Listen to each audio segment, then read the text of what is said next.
Guys, good morning. Ayan, nailagay ko na yung yung nailagay ko na yung muffler. Ayan na guys, yung muffler. Ayan. Bagong-bago na yung muffler, kumikinang na. Ayan, nilagay ko na para maganda na siya tingnan. Guys, itong motor ko, 19 years old na. 19 years old na guys. Inalagaan ko talaga ng gusto to. Old stock pa yung piston ring nito. Sa 19 years, old stock pa yung piston ring niya. Wala pa akong pinalitan dyan. Pati yung piston valve. Yan. Lahat-lahat. Ang ganda pa. Yung na lang, carburetor ang pinalitan ko dyan. Yan, bago yung carburetor niya. No? Yan, bago. Pinalitan ko carburetor. At saka ito bago na rin to. Itong shock niya. Itong sa kabila, dito lang sa kabila. Pero sa kabila old stock pa 'yun. Tumulo na kasi, tumulo siya kaya ang langis niya kaya pinalitan ko. Yan. Ito guys, dual split ito guys. Lakas ng preno nito, dual split. Yan. Nakita mo naman yun naman kahapon na pininturahan ko yung muffler. Tapos nagpalit ako ng upuan. Yan, maganda yung upuan nyo. Bagong-bago na yung upuan nyo. Tapos pininturahan ko na rin ito guys. Matagal ko na, mga 1 month ago ko na pininturahan to. Tagal ko na pininturahan. Yan. Tapos ito, halos 4 na beses na nabasag to. Dinikit-dikit ko lang to guys. Inipoxy ko lang yan. Tapos pininturahan. Pati ito, basag-basag na rin yung mga yan. Pero, minasilya ko lang yan guys. Masilya lang. Minasilya ko lang yan. At pininturahan. Kaya, okay siya. Wala man ako may binili. Sabihin mo sa loob ng 19 years. Ito guys, 2005. 2005 model. Motorstar. Explorer 200. Motorstar Explorer 200. Yan, 200cc ito guys. At matanda na siya. Antique na. Halos magdadalawang dekada na siya. Yan. Next year, na ito? 2 dekada na. Yan. At matipid ito guys. Kumakain lang ng... Ang consumption nito nasa 30 kilometers per liter. Yung katamtaman lang na biyahe, wag yung hataw-hataw talaga. Nasa 30 kilometers per liter ang kinakain niya. Kaya medyo matipid pa rin. Kasi 200cc lang naman to. Ito yung unang lumabas na ng big bike na Motorstar, yung Explorer Z200. Yan, siya yan. Yung 2005 model. Yan. Kahit saan ko dalhin to, pang long ride, okay siya. Hindi bumibigay yung makina niya hanggang ngayon, maganda pa. First, rin to, starter din, yung electric starter din siya. Yan, tinanggal ko na yung nito, yung pinaka-kick. Tinanggal ko. Kasi, yung kick niya, nakakasira sa starter. Nasira na rin yung starter niya noon, pinalitan ko na ng bago. Hanggang ngayon, okay na.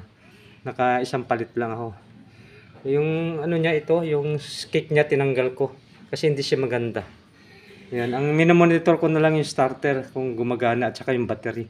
Yung wala ka ng problema, basta bago lang ang battery mo, active pa, wala kang problema.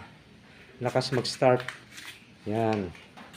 Yan, naglagay na ako dito ng spotlight para maganda siya, malakas ang ilaw. Yan. Okay na, nakakabit ko na itong butso. Yan, maporma na tingnan. Ganda na siya tingnan. Ayan. Kaganda lang, dual split siya. Yung brake niya dual split. Yan, tapos yung sa likod split din. May ABS ito guys. Ito may ABS siya. Yan, may ABS. Dati dilaw ito napinturahan ko, nagiging black. May ABS siya. Yung lakas ng preno nito. Merong ABS yung split niya. Yan, ABS. Yan. Okay na yung pan. Nakabit ko na yung tambutso. Yan, ganda na. Oh. Oh, bago na. Dati kasi, nung hindi ko pininturahan to, ano to, kulay black.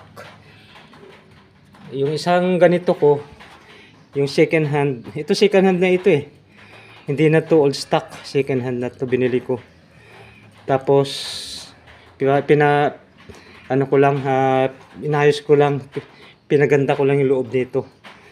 Pinagawa akong loob nito. Para yung ano niya, yung silencer niya, nilagyan ng screen. Yan. Nandoon sa kabila yung ano, yung luma oh, ayun oh. Yun ang luma oh, ayun oh, yun yung luma oh. Yan nakakabit sa ano, butas-butas na po yan, guys. Butas-butas na. Ito yung luma, yung pinalitan ko. Yan. Yun, ito siya. Tingnan natin, guys Yan, ayan oh, nakakabit to. Pwede pa siya i-repair pero ang papalitan diyan, yung yan, yung tubo. Yung pipe niya, kailangan palitan na talaga yan. Butas-butas na yan. Dami ng butas niyan. Nilagyan ko lang ng mga para hindi lang sumingaw. Pero sumisingaw pa rin. Ito medyo okay pa yung ano nito. Okay pa yung ang tawag nito. Okay pa yung pipe nito. Yan, wala pang butas to. Ang ganda pa siya. Kaya inaalagaan ko lang sa pintura yan. Noon pa. Yan. Sige guys, yan. Ready to long drive na naman ito siya. Pupunta na naman kasi ako ng ng Lingayen, Pangasinan. I-check ko yung mga daan doon. Bago kami mag 4 wheels, maliligo kami doon eh. Kahit ito lang yung gamitin ko, yung kotse. Yan, kayang-kaya na yun. Kaso hindi ko pa kabisado ngayon ang daan doon kung paano na. Kaya isosorbe ko muna. Yan. Malalaman nyo rin yan. Ibablog ko rin pag sinorbi ko na. Ayan guys, okay na. Maporma na siya kasi bago ang ano niya, upuan eh. Dating upuan nito, butas-butas na rin. Pinaglalaroan ng pusa, ginagano ng pusa oh. Yan mga pusa namin dito, ito oh. Ayan oh. Yan, at saka yung mga pagala-gala na pusa namin. Ito si Summer oh. Mahilig umupo yan dito. Ang ginagawa, kinukuskus nila ito. Pinagparaktisan ng kuko nila kaya nabubutas. So ngayon bago na ito, porma na siya. Bagong-bago na. Yan, Explorer C 200. Yan, Motorstar ito guys. Yung unang labas ng big bike na Motorstar. Sige guys, maraming salamat sa panonood.